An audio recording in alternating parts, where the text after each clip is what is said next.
Hi you guys, welcome back to my channel Elicit Folio, and today I wanted to share with you guys about my travels in Morocco. A couple of weeks ago I went to the amazing beautiful city of Marrakech.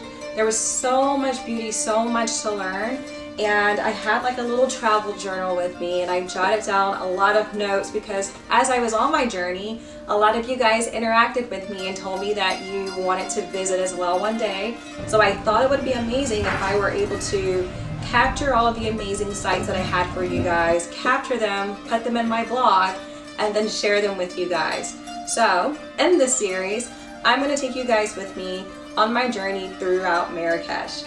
I'm going to teach you, one, how you can prepare for a trip to Marrakech, which is what this video will be about.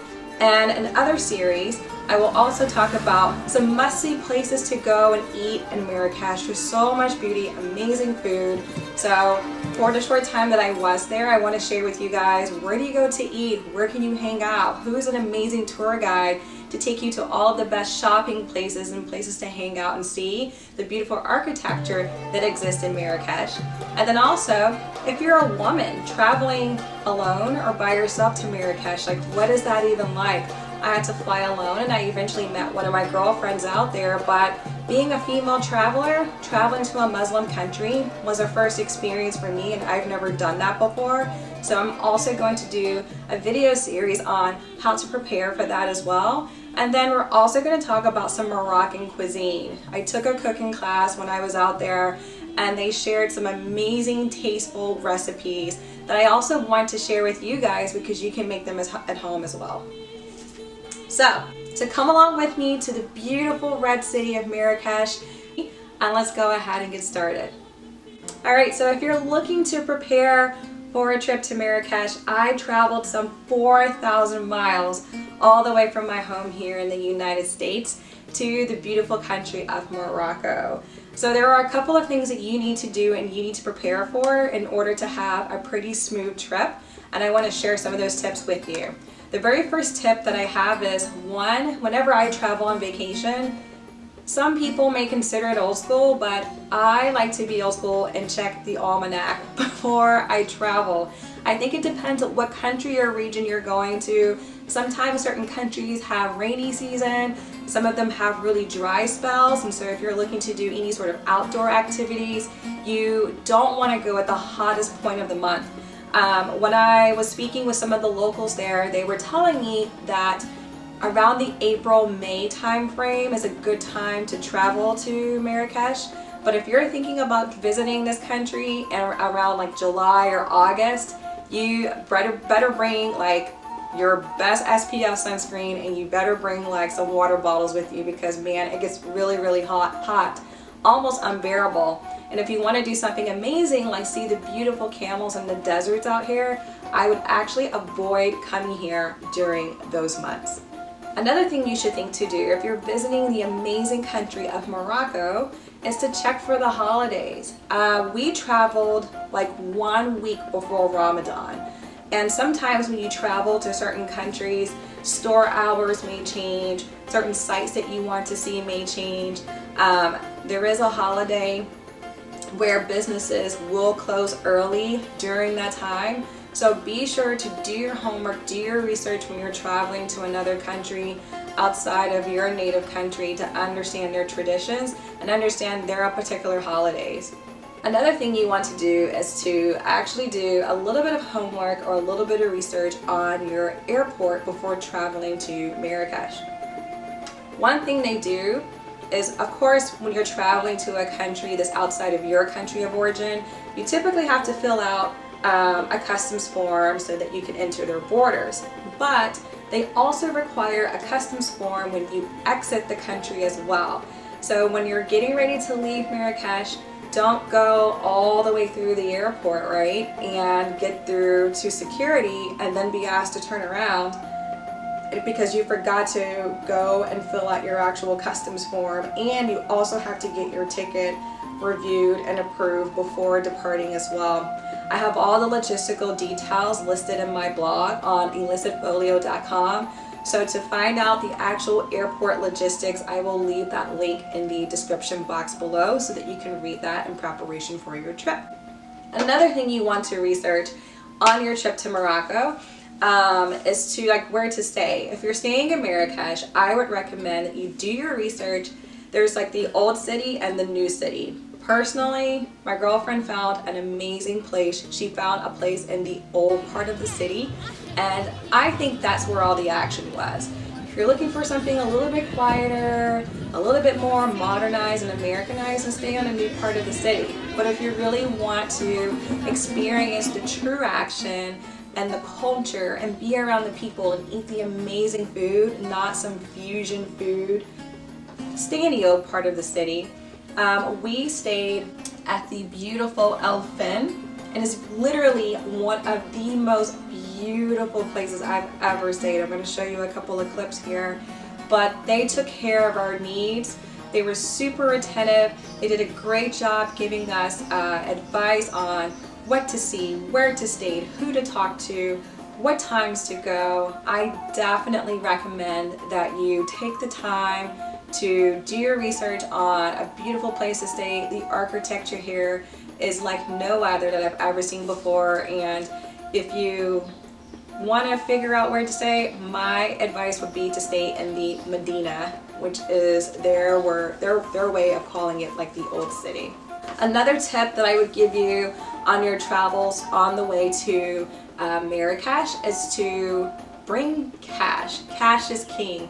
Before I left, I personally just went online to my banking website, ordered I ordered like I think $500 cash to have on me, and I only paid a $7 fee. So, or you could exchange it there in the airport. The exchange rate was literally about the same. I personally just like to have all my stuff with me, and also when I pack, here's a random travel tip that I do. I don't keep all of my money in one place on me. So I will keep it in different little baggies so that if something were to happen, all my money isn't gone at once. So I literally like hoard money in different places when I pack to keep everything safe. But you will need cash for a taxi. You will need cash at certain places where you eat. If you're eating in like some of the old Medina places, you will also need cash when you go shopping and you want to do some bargaining. They also accept cards, so if you are going to take a credit card, I would recommend bringing a Visa or a MasterCard. American Express was not widely accepted in this country, and also check with your bank if you're going to use your debit card, or check with your credit card to ensure that they're not going to charge you any sort of international exchange fees. A lot of cards do offer free international rates now, so be sure that you decide which cards you're going to take prior to departure. Alright, so if you're thinking about how am I going to get around, should I rent a car, a horse, like what should I do? Well, Uber does not work in Marrakech, so you will not be using your Uber app when you travel here. You will get around by taxi. That's the easiest way that I would recommend getting around. The currency is called dirham. And so if you travel here, you can expect to pay around 50 to 70 dirham per ride, but the rates do go up after 9 p.m. So you can expect to pay around 100 dirham in the old Medina area, part of Marrakech. And if you also want to be a little adventurous, you could also take a horse ride. It's a great way to see the city. They do offer horse carriages, or you can get a little scooter and get a motorbike if you're super adventurous and get around too. But when we were there, we just simply hopped in a taxi cab. I would also recommend that you confirm your rates with your taxi cab driver prior to getting in the car. Unfortunately, the taxi cab drivers are really thrifty here, so they will try to rip you off. We ran into an incident, and I secretly recorded this, so I'll show you guys. Yeah. Okay. Give me 50 dirhams.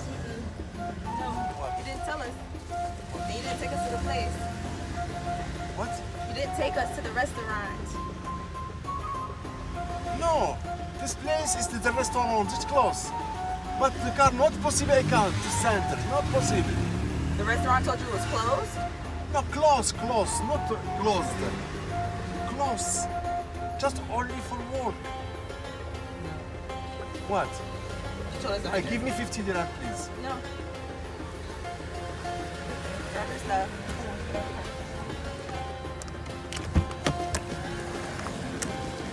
They know you're a tourist, they know that you're not from there. So what they will do is recommend other places like, oh, you should go here, oh, you should go there. And they will try to take you there and charge you extra, even though it wasn't the original place that you wanted to go. Or you may also want to just be careful, be aware of your surroundings, and make sure that you know the destination that you're going. We unfortunately ran into a taxi cab driver who did not know how to get to a specific restaurant. We started to notice that something was suspicious when he started making phone calls and asking people in Arabic like, oh, where is such and such and such and such? And then he pulled up to this alleyway and told us we could get out. We just have to go down there and make a right or something. Just be aware of where you're going because Google Maps does work. So one thing I would do is sometimes if I were hopping in a taxi cab and it just seemed a little sketchy, we would type in the address in our phones just to make sure we were getting dropped off at the correct destination. But not all taxi cab drivers are bad, just be aware of your surroundings. Which brings me to my next topic, the street guides. So when you go to the Old Medina, the famous square there, where I actually do recommend that you do go, but you have to watch out for the street guides. If you feel like you're getting lost, and you may get lost, some people will be very, very friendly and offer to take you around, but they will do so at a price. And then what they will do is they will pass you off from one person to another, and then at the very end you have to pay a large sum of money in cash, of course, because cash is king here in Marrakech. So I would just recommend being aware of your surroundings, and why not just hire a guide if you want to be toured around and know all of the beautiful spots to actually see and go through. Hire someone that can actually spend the day with you or the afternoon with you. I will actually recommend an amazing guide. Her name was Hanane.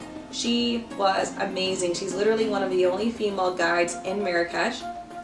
And her brother have actually done tours and guides for famous celebrities like Madonna, for example. So I will also leave all of her information for her or her brother as a tour guide down in the description box below. All right, here's the fun part. How do you shop in Marrakech? This is what you do. You bargain. You never accept the first price that they tell you.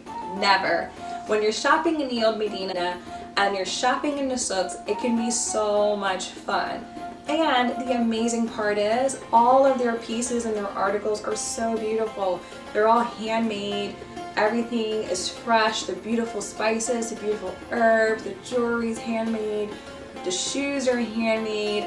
I can't wait in my next vlog to share with you guys where to go, some of our favorite places that we found amazing deals and amazing finds on our shopping journey. The merchants are very open to bargaining with you. As you explore the old souks, don't accept the first price like I said, and then bargain with them. Throw out a really low price, that would be my advice, and they're not going to get offended, but they will go back and forth with you. And then what I would do sometimes is act like, oh, you know what, I can't afford this, I can't do this. And then they will ask you the key question. What is your final price? I will tell me your final price. And I found that was somehow some kind of secret code or trick, because every time I said that, whatever price I said was the price they gave it to me for after some time of going back and forth. So just, be patient, don't accept the first price, maybe cut the price in half in your mind by like 50% or more, 50 or 60%, and then slowly go back and forth from there. But the shopping there is very beautiful. The quality of the products we found were amazing, and it was literally, I'm not much of a shopper when I travel, but Marrakech was literally one of my favorite places to shop in all of my travel. What to wear. So if you're shopping in the Old Medina, and of course this depends on what time of the year you're traveling, but if you're going to do a lot of walking, don't wear open-toed shoes. Just don't. It's dusty, it's dirty a lot of times, and then you're gonna get home with like dirty feet. Don't do it. When I went to the desert, I did wear flip-flops or open-toed shoes because I felt like it's a desert and I would rather stand beyond my toes than like in a closed-toed shoe. But if I plan on doing a lot of walking that day, the streets are literally cobblestone, So if you have wedges or heels, forget it. You're gonna have a hard time walking. I don't recommend that. And then if you're doing a lot of shopping one day, I don't recommend wearing open-toed shoes in those marketplaces. So another thing is wear light colored clothing because it is a very hot climate. Dark clothes sometimes tend to absorb heat. So you want to wear something that's light, airy, cotton, linen, loose-fitting clothing.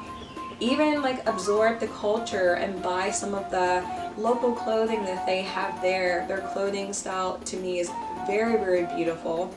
And if you're a woman traveling, and we'll get more into this in my travel blog about women, please be respectful of the culture and cover up. They are Muslim, so they are very conservative. We are coming to their country, so we should respect their way of dressing and grooming. So don't walk around with short shorts, even if you feel like it's hot. Wear some loose fitting light colored pants. And I listed some recommendations of what specifically you should wear when traveling to this country on my blog and the link below. Another thing you may want to know is like, what is the actual language of Marrakech? Their first native language is Arabic. Alright, most of you probably don't know how to speak that as your very first language, I'm guessing, if you're looking at my channel. Their second language though is French. So sometimes you will go to certain restaurants or certain shops and they will say bonjour, merci. That is their second language, believe it or not. It's not English. Their third language though I would say is English. And then sometimes you will find certain merchants or storekeepers or even tour guides that speak Spanish or Italian, since it's very close. Spain's not that far. It's probably like a 4-hour plane ride north of Morocco. So I would recommend, learning a few phrases if you plan to visit this country. Even something as simple as saying thank you, which is shukran, but know some French or learn a few phrases in Arabic. And most people do speak English, so you'll be okay, you'll get around if English is your first native tongue. Photography or video. So this was a rumor I heard, but I actually really did experience this on my own. They don't like to be filmed. Some of the older, the people in the older Medina or certain nice establishments that you go to, this video is actually very hard to put together because in order for me to capture film, I had to do it very discreetly using my iPhone. And believe it or not, I did not use like my normal Canon camera to shoot a lot of what you guys are watching right now. So I would recommend, one, definitely do not bring a drone. Drones are not allowed here. It's actually asked in security, do you have a drone? And if you do have a drone, they will confiscate it. So don't bring a drone. Sorry, you're not gonna get those really awesome like aerial shots that you were probably dreaming of. If you have a camera, be polite and ask first to film, and if not, I would just recommend maybe taking a discreet GoPro if you really want to film a lot of what you see in the souks or the old Medina. So just be aware that you should use discretion when using photography. A lot of the older generation and some younger too, they just simply don't want to be filmed. So try to respect their privacy. They don't expect tipping in Marrakech from what I noticed, but they will accept it. So when I asked my tour guide, well, what's the proper etiquette for tipping or what should we tip? She recommended around 10% would be fine for a tip. I do think that if someone provides a good service to you, or if you do hire a tour guide, then absolutely tip them. Especially if you really do appreciate what they're doing for you. But if you're, if you're one of my friends over in Europe, or if you're in another country and it's not customary, don't feel bad. Moroccans do not expect to be tipped. And my last tip, once you actually arrive in Marrakech and you probably want to go to the old part of the city in the Medina, and you may go to one of the squares, one thing you will encounter are the older women who love to provide the little henna tattoos. Just say no to henna. Ignore the women, don't even get close to them, like don't even make eye contact with them, because they will try to give you a henna tattoo and then you'll end up paying for an arm of irritation, and I don't want you guys to do that. I hope you guys found this guide super helpful. This was more of an intro guide of what to think about before you travel to the beautiful city of Marrakech, and then some things to think about or to be aware of once you actually land there and start to move around. And my next series, what I have for you guys are what were some of the amazing places to eat, shop, and hang out. So we had an amazing time during our travels there, and I want to share those recommendations with you guys because I felt like it was really hard for me to find those things when I was preparing for this trip last minute. So I want to make it easy and prepare a list to share with you guys as well. So thank you so much for watching my channel today, and don't forget to subscribe by hitting that button down below, and thank you for watching Elicit Folio.